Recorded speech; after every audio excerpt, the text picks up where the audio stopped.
Huh? What are you doing in my swamp? Hello everybody, this is Overboy, and I'm going to be doing my review for the 1955 movie Abbott and Costello Meet the Mummy. So this is the last movie of Universal's original Mummy series, and it's a crossover with the Abbott and Costello series where they meet different monsters. And in this one,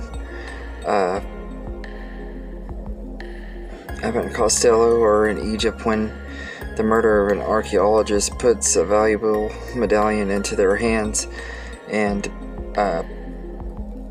they are trying to sell it only to find themselves pursued by police, slinky adventuresses, an Egyptian high priest, and the mummy himself. And it all leads to a big confrontation at the end with the mummy. This is a pretty decent movie. I really liked it. I thought it was a lot of fun. It's pretty funny. The cast in here are all pretty good for the most part. I think that Abbott and Costello are once again hilarious in this movie. But I wouldn't say that they're this movie is as good as the other ones that Abbott and Costello did, especially the one with Invisible Man. But I think it's an okay movie. It's got a decent enough story and everything. The mummy, though, does not look very good. Like, the makeup effects on the mummy in this movie are pretty bad. You can tell that he's just wearing like one of those zip-up suits and stuff instead of being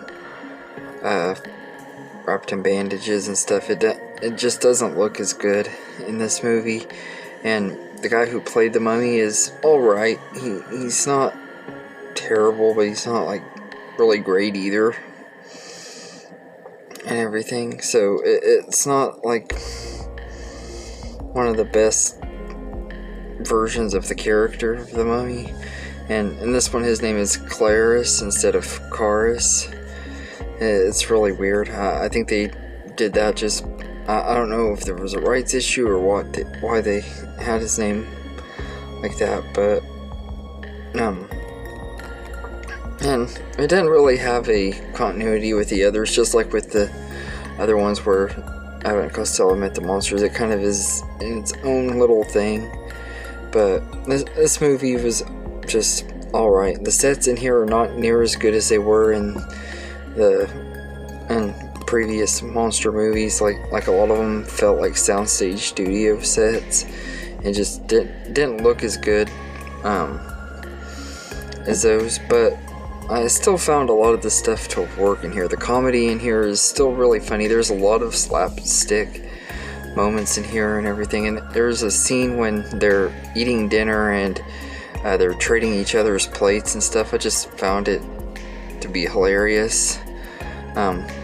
Although I also thought it was kind of dumb because one of them ends up eating the medallion that all these people are after. I think it was Costello that ate the medallion. It was funny, but it was also kind of dumb. Like, how could you eat the medallion like that? It was dumb, but it was also humorous at the same time.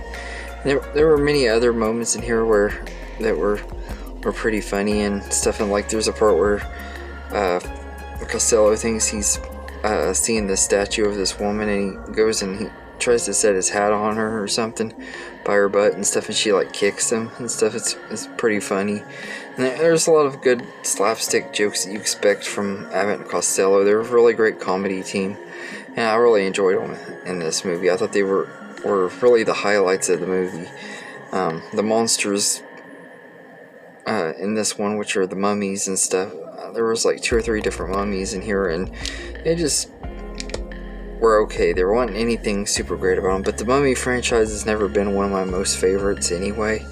But I do think this is actually one of the better movies in the Mummy franchise as well. It just isn't one of my most favorites, so I'd say I'd give Abbott and Costello Meet the Mummy a 7 out of 10. I think it's really entertaining, and it is pretty fun. It just isn't one of the best Universal monster movies. It's not one of the worst either, but it's not one of the best.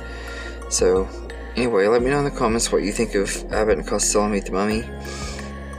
And I hope you enjoyed this video, and have a good day, everybody.